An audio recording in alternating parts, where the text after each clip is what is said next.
ایک ان پڑھ شخص جب مرا نا، اس کے مرنے کے بعد جب اس کی قبر کھودی گئی تو قبر میں نور ہی نور تھا، گلاب کے پھول اگے ہوئے تھے جن کی خوشبو سے قبر میں عطر پھیلا ہوا تھا، قبر جنت کے باغوں میں سے ایک باغ بنی ہوئی تھی۔ خیر، لوگوں نے اس ان پڑھ شخص کو دفنایا، تدفین کے بعد واپسی اسی کے گھر میں گئے۔ اس ان پڑھ شخص کی بیوی سے لوگوں نے پوچھا کہ آخر تیرا شوہر کون سا ایسا نیک عمل کیا کرتا تھا جس کی وجہ سے اس کو اتنی جزا ملی ہے کہ قبر میں نور ہی نور تھا، گلاب کے پھول اگے ہوئے تھے، قبر جنت کے باغوں میں سے ایک باغ بنی ہوئی تھی۔ مائی بتا تو صحیح کہ آخر کون سا ایسا عمل کیا کرتا تھا تیرا شوہر؟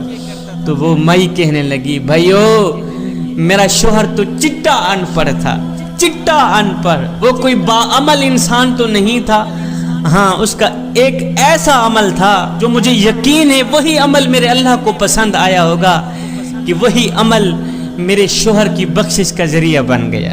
لوگوں نے کہا بتاؤ تو صحیح کون سا ایسا عمل وہ کیا کرتا تھا؟ کہا بھائیو میرے شوہر کا وہ خاص عمل یہ تھا کہ جب میرا شوہر فجر کی نماز پڑھنے کے لیے اٹھتا تھا نا تو وہ اپنے ننھے سے بیٹے کو، بچے کو اٹھاتا تھا، کہتا تھا بیٹے آؤ جس مالک کا کھاتے ہیں اس کے گیت گانے چلیں، آذان کی آواز آ رہی ہے، چلتے ہیں مسجد میں اللہ کے حضور جھکتے ہیں، بیٹا اٹھ جس مالک کا تیرا باپ کھاتا ہے، اٹھ جس مالک کا تو کھاتا ہے، اٹھ چلتے ہیں اس کے گیت گاتے ہیں، چلتے ہیں اس کے دی رزق کا شکریہ ادا کرتے ہیں۔ اللہ اکبر۔ اور تو کوئی خاص عمل نہیں تھا میرے شوہر کا، مجھے پکا یقین ہے یہی عمل میرے اللہ کو پسند آیا ہوگا، میرے اللہ نے میرے شوہر کو بخش دیا ہوگا۔ ایک بزرگ کے دل کا آپریشن ہوا نا تو 10 دن تک ہسپتال میں پڑا رہا، 10 دن کے بعد ڈاکٹر صاحب نے 5 لاکھ روپیہ بل بھیج دیا۔ بزرگ نے جیسے ہی بل کو دیکھا تو ایک دم چیخے مار مار کے رونے لگے، زاروں قطار رونے لگے۔ ڈاکٹر صاحب نے کہا بابا جی آپ روئیں مت، مجھے لگتا ہے آپ غریب ہیں، کوئی بات نہیں تھوڑے پیسے کم کر دیتے ہیں۔ بابا جی نے کہا ڈاکٹر صاحب یہ تو 5 لاکھ ہیں، الحمدللہ میں 10 لاکھ دینے کی بھی استطاعت رکھتا ہوں، اللہ کا دیا میرے پاس سب کچھ ہے۔ تو ڈاکٹر صاحب نے کہا بابا جی پھر 5 لاکھ کا بل دیکھ کر آپ زاروں قطار کیوں رو رہے ہیں؟ یہ سن کر بزرگ نے روتے ہوئے کہا ڈاکٹر صاحب رو اس لیے رہا ہوں، تڑپ اس لیے رہا ہوں کہ تو نے 10 دن تک میرے دل کی رکھوالی کی ہے، بل 5 لاکھ روپیہ مانگ لیا ہے، افسوس کہ جس مالک نے ساری زندگی میرے دل کی رکھوالی کی ہے اس کا تو شکریہ بھی ادا نہیں کر سکا۔ ایک نماز تھی میری آنکھوں کی ٹھنڈک تھی، تو پڑھنا تو جہاں رہ گیا، میرے کریم رب کی چوکھٹ کو، میرے کریم رب کے دروازے کو، میرے کریم رب کے گھر کو تو نے دیکھنا بھی گوارا نہ کیا۔ بندے اللہ جب ناراض ہوتا ہے روٹی بند نہیں کرتا، نا نا نا، اللہ جب خفا ہوتا ہے رزق بند نہیں کرتا، اللہ جب روٹھتا ہے سورج کو حکم نہیں دیتا کہ فلاں شخص میرا نافرمان ہے، تیری کرنیں اس کے آنگن میں نہیں جانی چاہیے، نہ بندے نا، اللہ جب ناراض ہوتا ہے تو سجدوں کی توفیق چھین لیتا ہے، اللہ جب ناراض ہوتا ہے تو من اجڑ جاتا ہے۔ مجھے اتنا تو بتا دو جس بندے کا من بھی اجڑ جائے اس کے پلے رہتا ہے کیا ہے؟ نماز پڑھا کر جی ماشاءاللہ، نماز میرے کریم نبی کی آنکھوں کی ٹھنڈک ہے۔ آج کسی کو کہا جائے میاں نماز پڑھا کر، آگے جواب ملتا ہے شاہ جی میرے کپڑے پاک نہیں ہیں، میرے کپڑے پلید ہیں۔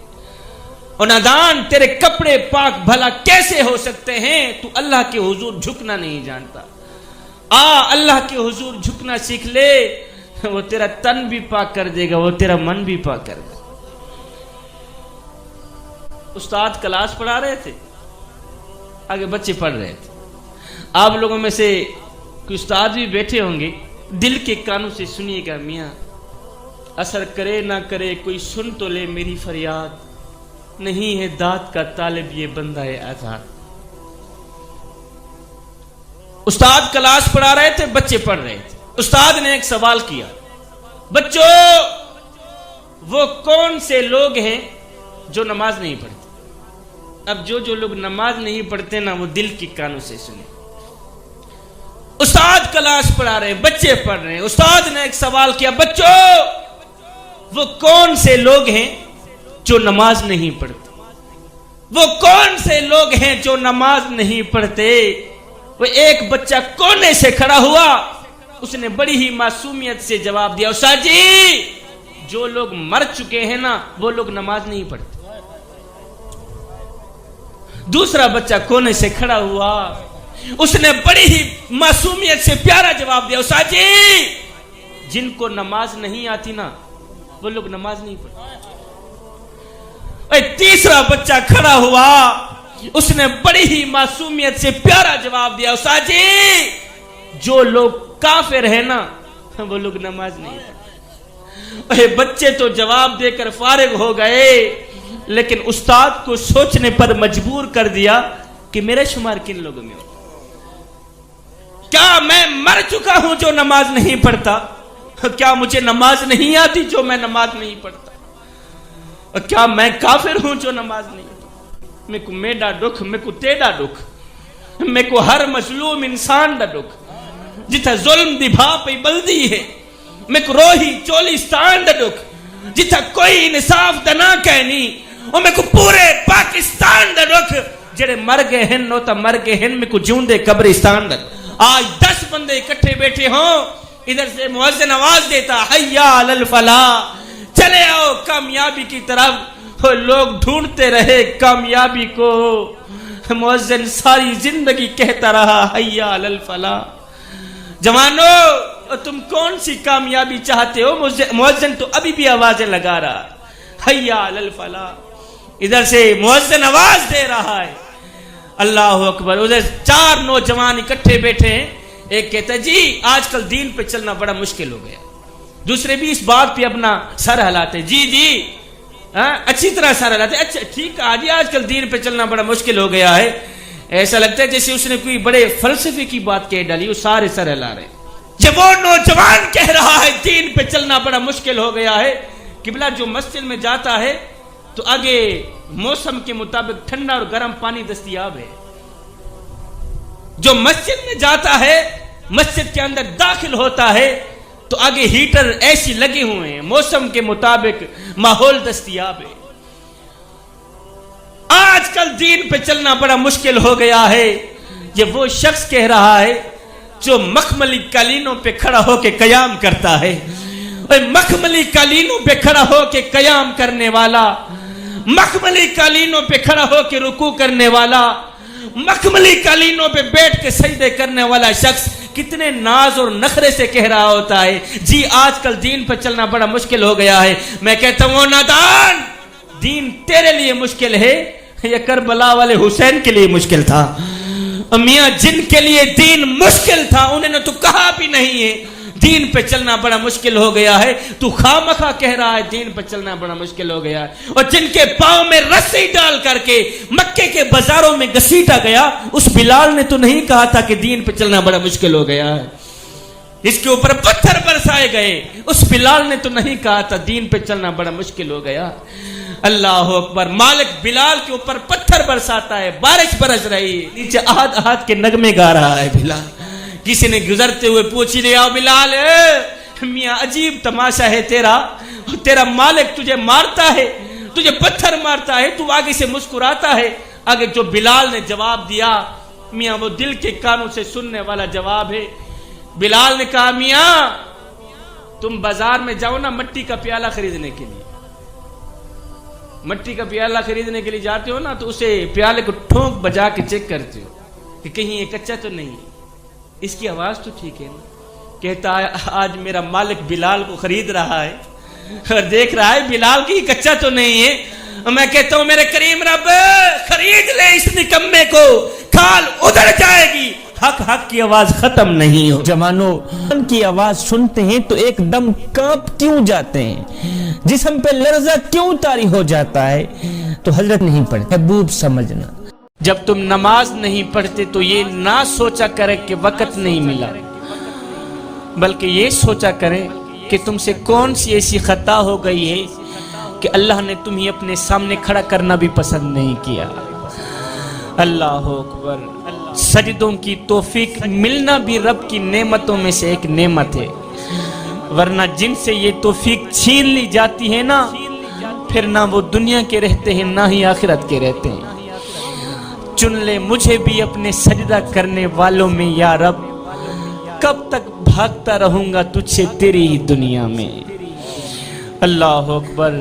جوانوں، اگر قیامت کے دن امام حسین کے ساتھ کھڑے ہونا چاہتے ہو تو نماز کبھی نہ چھوڑنا، پھر نماز سے دوستی لگانا، پھر نماز سے یاری لگانا۔ میرے امام علی مقام امام حسین علیہ السلام فرماتے ہیں کہ مجھے جنت سے زیادہ نماز عزیز ہے، مجھے جنت سے زیادہ نماز عزیز ہے، اس لیے کہ جنت میری رضا ہے اور نماز میرے سونے رب کی رضا ہے۔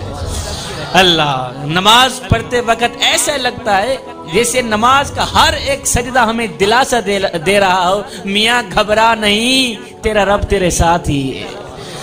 اللہ اکبر۔ اللہ جب ناراض ہوتا ہے روٹی بند نہیں کرتا، اللہ جب ناراض ہوتا ہے رزق بند نہیں کرتا، اللہ جب ناراض ہوتا ہے سورج کو حکم نہیں دیتا کہ فلاں شخص میرا نافرمان ہے، تیری کرنیں اس کے آنگن میں نہیں جانی چاہیے، نہ بندے نہ۔ اللہ جب ناراض ہوتا ہے تو سجدوں کی توفیق چھین لیتا ہے، اللہ جب ناراض ہوتا ہے تو من اجڑ جاتا ہے۔ اس سید کو اتنا تو بتا دو، جس بندے کا من بھی اجڑ جائے اس کے پلے رہتا ہے کیا ہے؟ اللہ۔ امام غزالی فرماتے ہیں جب تم مالک کو سجدہ نہیں کرتا پھر اس کا دیا رزق کیوں کھاتا ہے؟ وہ ایک بزرگ کی آنکھوں کا آپریشن ہوا نا، تو ڈاکٹر نے کچھ دنوں کے لیے سجدہ کرنے سے روکا۔ بزرگ نے کیا کیا؟ کھانا پینا ہی بند کر دیا۔ گھر والوں نے پوچھا کہ بابا جی ڈاکٹر نے تو آپ کو سجدہ کرنے سے روکا تھا، کھانا کھانے سے تو نہیں روکا تھا۔ تو بزرگ رو کر کہتا ہے بیٹے، جس مالک کو سجدہ نہ کر سکوں اس کا رزق کھاتی ہو مجھے شرم آتی ہے۔ اس مالک کو سجدہ نہیں کرتا پھر اس کا دیا رزق کیوں کھاؤں میں؟ میرے کریم نبی علیہ السلام نے فرمایا صحابہ، میرا جی چاہتا ہے کسی کو کہوں اذان دے، کسی کو کہوں نماز پڑھائے، اور میں گاؤں میں نکل جاؤں، بستیوں میں نکل جاؤں۔ میرا جی چاہتا ہے ان کے گھروں کو جا کر آگ لگا دوں جو لوگ نماز نہیں پڑھتے۔ میرے حضور نے آگ نہیں لگائی، میرے حضور نے صرف چاہا ہے، صرف چاہا ہے۔ میرے نبی کی چاہت پر اللہ نے جو ہم پر آگ لگائی ہے وہ آپ لوگوں کے سامنے ہے۔ مال کے ہوتے ہوئے بھی راتوں کو کروٹیں بدلتی رہتی ہیں، نیند نہیں آتی، یہ آگ نہیں ہے تو کیا ہے؟ گاڑی بھی ہے، پیسہ بھی ہے، دھن بھی ہے، دولت بھی ہے، امیری بھی ہے، لیکن سکون نہیں ہے۔ سکون کا جنازہ نکل گیا، یہ آگ نہیں ہے تو کیا ہے؟ پہلے تو اولاد ملتی نہیں تھی، پھر درباروں پہ گئے، پیروں کے پاس گئے، نمازیں پڑھی، دعا کرتے رہے یا اللہ ہمیں صاحب اولاد بنا۔ آج جب اولاد جوان ہوئی ہے تو نافرمان نکلی ہے، یہ آگ نہیں ہے تو کیا ہے؟ شاہ جی یہ آگ آخر کیسے بجھے گی؟ میاں آپ میں تمہیں بتاتا ہوں یہ آگ کیسے بجھے گی۔ مالک کی چوکھٹ پہ آ کر اپنا سر سجدے میں رکھا کریں اور خشیت الہی میں آ کر اپنی آنکھوں سے ایک آنسو بہا لیا کریں، اور تمہاری آنکھوں سے نکلا ایک آنسو زمین پہ بعد میں جائے گا، یہ آگ پہلے ہی بجھ جائے گی۔ میرے حضور علیہ السلام سے پوچھا گیا حضور ہمیں کیسے پتہ چلے گا کہ ہماری نماز قبول ہوئی ہے یا نہیں؟ میرے حضور علیہ السلام نے فرمایا جب اگلی نماز پڑھنے کا دل کرے تو پکا یقین کر لینا پچھلی نماز قبول ہو ہی گئی۔ اللہ اکبر۔ دن میں 5 ٹائم نماز پڑھنے کی اپنی عادت بنا لے، صرف یہ سوچ کر کے کہ ہو سکتا ہے یہ نماز تیری زندگی کی آخری نماز ہو سکتا ہے یہ اذان تیری زندگی کی آخری اذان ہو، میاں ہو سکتا ہے تجھے تیرا رب آخری بار بلا رہا ہو۔ ایک عورت تھی جس کو میرے اللہ نے بڑی خوبصورت شکل و صورت سے نواز رکھا تھا۔ وہ روزانہ مسجد میں نماز پڑھنے کے لیے جایا کرتی تھی۔ حضرت عمر فاروق کا دور مبارک تھا۔ آپ کے دور مبارک میں عورتیں بھی مردوں کے پیچھے نماز پڑھا کرتی تھیں۔ یہ تو آپ کا کچھ دور گزرا، اس کے بعد عورتوں کو انکار کیا گیا، منع کیا گیا کہ وہ اپنے اپنے گھروں میں ہی نماز پڑھا کریں گی۔ خیر، یہ خوبصورت اللہ کی نیک بندی جس کو میرے اللہ نے خوبصورت شکل و صورت دے رکھی تھی، روزانہ مسجد میں نماز پڑھنے کے لیے جاتی، تو ایک نوجوان اس خوبصورت عورت کے سامنے آ کے رک جاتا اور پریشان کرتا، روزانہ راستہ بند کر لیتا، راستہ روک لیتا کہ یہ عورت میرے ساتھ بات کرے، میرے ساتھ بولے۔ خیر 2-4 دن تو ایسے گزر گئے۔ ایک دن اس خوبصورت اللہ کی نیک بندی نے اس نوجوان سے پوچھ لیا، اور نوجوان تجھے کیا مسئلہ ہے؟ تجھے کیا مسئلہ ہے؟ تو کیوں میرا راستہ روکنے کی کوشش کر رہا ہے؟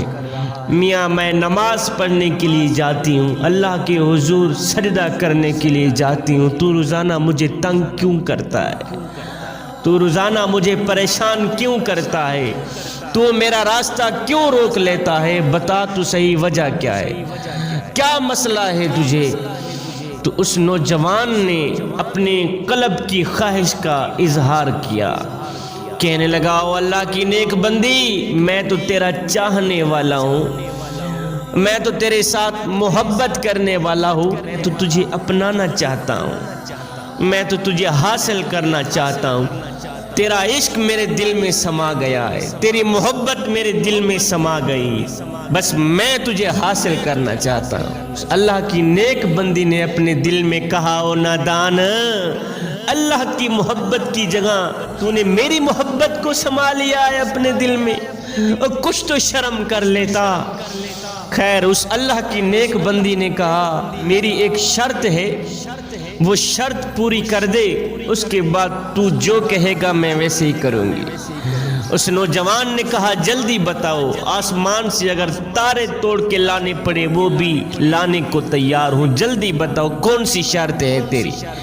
اس اللہ کی نیک بندی نے کہا، کوئی لمبی چوڑی میری خواہش نہیں ہے، لمبی چوڑی میری شرط نہیں ہے، بس شرط یہی ہے کہ تو 40 دن حضرت عمر فاروق کے پیچھے نماز پڑھ، 40 دن حضرت عمر فاروق رضی اللہ تعالی عنہ کے پیچھے نماز پڑھ، اس کے بعد تو جو کہے گا میں ویسے ہی کروں گی۔ 40 دن حضرت عمر فاروق کے پیچھے نماز پڑھ۔ اس نوجوان نے کہا، یہ 40 دن کیا، اگر 40 سال بھی تجھے اپنانے کے لیے نماز پڑھنی پڑتی ہے تو میں پڑھنے کے لیے تیار ہوں۔ لہٰذا اس نے نمازیں شروع کر دیں، حضرت عمر فاروق کے پیچھے نمازیں پڑھتا رہا۔ 40 دن گزر گئے۔ 40ویں دن جب نماز مکمل کر کے واپسی اسی راستے سے گزر رہا تھا تو اپنی نظریں نیچے کر کے جھکا کے اسی راستے سے گزر رہا تھا تو حسب وعدہ وہ عورت اللہ کی نیک بندی بھی اسی راستے پہ کھڑی تھی۔ تب اس نوجوان نے اپنی نظریں نیچی کی، اپنی نظریں جھکا کے گزر کے جا رہا تھا تو وہ اللہ کی نیک بندی بول ہی پڑی، او نوجوان میاں تو نے میری شرط پوری کی ہے، لہٰذا میں خود کو تیرے حوالے کرنا چاہتی ہوں۔ اس نوجوان نے کہا، نہ مائی، نہ میری بہن، اب تو یہاں سے چلی جا۔ عمر نے اس نوجوان کے دل کا تعلق مالک سے جوڑ لیا ہے۔ 40 دن عمر کے پیچھے میں نے نماز پڑھی ہے، عمر نے اس نوجوان کے دل کا تعلق جو ہے نا وہ مالک سے جوڑ لیا ہے، اب مجھے تیری ضرورت نہیں رہی، تو یہاں سے چلی جا۔ اللہ اکبر جوانو، اپنے دل کا تعلق مالک سے جوڑ لو نا، محبت اور پیار کا تعلق مالک سے جوڑ لو، اپنی جوانی کو دین کی راہ پہ ڈھال لو، اور جوانی وہی ہے جو مالک کی چوکھٹ پہ گزر جائے، میاں جوانی وہی ہے جو مالک کی دہلیز پہ گزر جائے۔ وہ مالک کی چوکھٹ سے ہٹ کر گزرنے والی زندگی وہ زندگی نہیں ہے میاں، وہ تو قیامت والے دن شرمندگی ہی شرمندگی ہے۔ میرے کریم نبی نے فرمایا، میں اللہ کا حبیب ہوں، میں اللہ کا حبیب ہوں، میں اللہ کا حبیب ہوں۔ پھر میرے نبی نے فرمایا ایک میں ہی نہیں، جو جوانی میں توبہ کرتا ہے وہ بھی اللہ کا حبیب بن جاتا ہے۔ جوانو آؤ اللہ کے حبیب بن جاؤ، آؤ اللہ کے دوست بن جاؤ۔ جب تم نے اپنی ساری زندگی مالک کے نام کر دی تو پھر وہ ساری کائنات تمہارے نام کر دے گا۔ حضرت سیدنا علی المرتضی شیر خدا کرم اللہ وجہ الکریم کی ٹانگ مبارک میں ایک دن تیر پیوست ہو گیا، تیر لگ گیا۔ لوگوں نے تیر کو نکالنا چاہا تو درد کی وجہ سے، تکلیف کی وجہ سے حضرت فرماتے تھے کہ تھوڑی دیر بعد نکالنا، مجھے ابھی درد ہو رہی ہے، زیادہ تکلیف ہو رہی ہے۔ تھوڑی دیر بعد جب لوگ تیر نکالنا چاہتے تھے تو یہی جواب ملتا تھا کہ تھوڑی دیر بعد نکالنا، مجھے زیادہ درد ہو رہی، زیادہ تکلیف ہو رہی۔ اتنے میں نماز کا وقت آ گیا، نماز کا وقت آ گیا۔ دن میں 5 ٹائم نماز پڑھنے کی اپنی عادت بنا لے، صرف یہ سوچ کر کے کہ ہو سکتا ہے یہ نماز تیری زندگی کی آخری نماز ہو سکتا ہے یہ اذان تیری زندگی کی آخری اذان ہو، میاں ہو سکتا ہے تجھے تیرا رب آخری بار بلا رہا ہو۔ ہے نماز کا وقت آ گیا۔ حضرت علی المرتضی شیر خدا کرم اللہ وجہ الکریم نماز میں مشغول ہو گئے۔ جب سجدے میں گئے تو لوگوں نے زور سے تیر کھینچا، باہر نکال دیا۔ اللہ اکبر۔ جب آپ نماز سے فارغ ہوئے تو آپ نے دیکھا کوئی رو رہا تھا، کوئی پریشان حال تھا۔ آپ نے فرمایا میاں کیوں رو رہے ہو، کیوں پریشان ہو، تیر نکالنا چاہتے ہو؟ تو لوگوں نے کہا حضرت نہیں، تیر تو ہم نے نکال ہی لیا ہے، ہائے ہائے تیر تو ہم نے نکال ہی لیا ہے۔ اتنا عشق تھا نماز کے ساتھ، اتنی محبت نماز کے ساتھ۔ جب آپ سجدے میں گئے تو بھول گئے اپنوں کو، بھول گئے پرایوں کو، بھول گئے دنیا کو، دنیا بھول گئی، درد بھول گیا، تیر بھول گئے، تکلیفیں بھول گئیں، نماز میں اس طرح فنا ہوئے۔ اللہ اکبر۔ لوگوں نے تیر کھینچا، آپ کو پرواہ بھی نہ ہوئی۔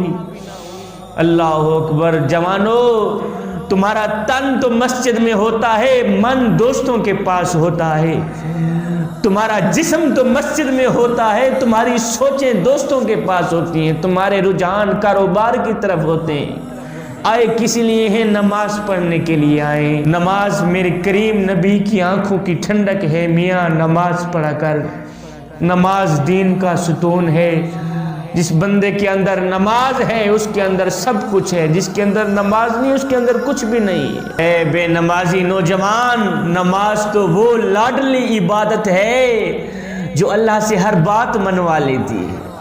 حضرت سیدنا علی المرتضی شیر خدا کرم اللہ وجہ الکریم نے فرمایا نماز کی فکر اپنے اوپر فرض کر لو، خدا کی قسم دنیا کی فکر سے آزاد ہو جاؤ گے اور کامیابی تمہارے قدم چومے گی۔ آج اگر کسی کو کہا جائے میاں نماز پڑھا کر، اور جی میں انشاءاللہ نماز پڑھا کر، تو آگے جواب ملتا ہے شاہ جی میرے کپڑے پاک نہیں ہیں، آج نماز نہیں پڑھتا کل سے نماز پڑھوں گا۔ اور نادان تیرے کپڑے پاک بھلا کیسے ہو سکتے ہیں؟ تو اللہ کے حضور جھکنا نہیں جانتا۔ اللہ کے حضور جھکنا سیکھ لے، وہ تیرا تن بھی پاک کر دے گا، وہ تیرا من بھی پاک کر دے گا۔ آج اگر کسی کو کہا جائے میاں نماز پڑھا کر تو کہتا ہے شاہ جی 2 سال رہ گئے ہیں میری ریٹائرمنٹ کو، اس کے بعد میں نماز شروع کر دوں گا۔ یہ وہ شخص کہہ رہا ہے جس کی ملکیت میں ایک سانس بھی نہیں، جو ایک سانس کا مالک بھی نہیں ہے۔ کتنی لمبی ٹائم ٹیبل دے رہا ہے شاہ جی 2 سال کے بعد میری ریٹائرمنٹ ہوگی، اس کے بعد میں نماز شروع کر دوں گا۔ اے بندے، اللہ جب ناراض ہوتا ہے روٹی بند نہیں کرتا، اللہ جب ناراض ہوتا ہے رزق بند نہیں کرتا۔ میاں اللہ جب خفا ہوتا ہے سورج کو حکم نہیں دیتا کہ فلاں شخص میرا نافرمان ہے، تیری کرنیں اس کے آنگن میں نہیں جانی چاہیے. نہ بندے نہ، اللہ جب ناراض ہوتا ہے تو سجدوں کی توفیق چھین لیتا ہے. اللہ جب ناراض ہوتا ہے تو من اجڑ جاتا ہے. وہ مجھے اتنا تو بتا دو، جس بندے کا من بھی اجڑ جائے اس کے پلے رہتا ہی کیا ہے؟ ہائے آگے دشمن ہے، پیچھے دشمن، دائیں دشمن، بائیں دشمن، حسین کی تلوار چل رہی ہے. میرے پیر حسین کی تلوار چل رہی ہے، یزیدیوں کے گلے کاٹ رہی ہے. اب اس تلوار کو کوئی نہیں روک سکتا. اب علی المرتضیٰ شیر خدا کا خون حسین کی رگوں میں گردش کر رہا ہے، اس لیے اب اس تلوار کو کوئی نہیں روک سکتا. اب اس تلوار کو کوئی نہیں روک سکتا. لیکن اچانک حسین کی تلوار رک گئی. اچانک حسین کی تلوار رک گئی. کیوں؟ اس لیے کہ نماز کا وقت ہو گیا تھا. نماز کا وقت ہو گیا تھا، اس لیے تلوار رک گئی. یزیدیوں میں بے چینی پھیل گئی کہ جس تلوار کو پیاس نہ روک سکی، جس تلوار کو بھوک نہ روک سکی، جس تلوار کو قاسم کا لوٹا ہوا شباب نہ روک سکا، جس تلوار کو علی اکبر کی جوانی نہ روک سکی، وہ تلوار کیسے رک گئی؟ اے حسین ابن علی، آگے دشمن کھڑا ہے، پیچھے دشمن کھڑا ہے، دائیں دشمن، بائیں دشمن. تلوار چلنی چاہیے تھی، تلوار رک کیوں گئی؟ فرمایا اس لیے کہ نماز اس سے بھی زیادہ اہم ہے. نماز اس سے بھی زیادہ اہم ہے. تلوار اس لیے رکی ہے، اے حسین بھوکا ہے، نماز نہیں چھوڑی. تم کھا پی کے نماز چھوڑ دیتے. حسین پیاسا ہے لیکن نماز نہیں چھوڑی. تم ٹھنڈا پانی پی کے نماز چھوڑ دیتے. اور نادانو، نام لیتے ہو حسین کا، نقل کرتے ہو یزید کی. مجھے بتاؤ تو صحیح، تمہارے ساتھ حسین کیسے ہوں گے؟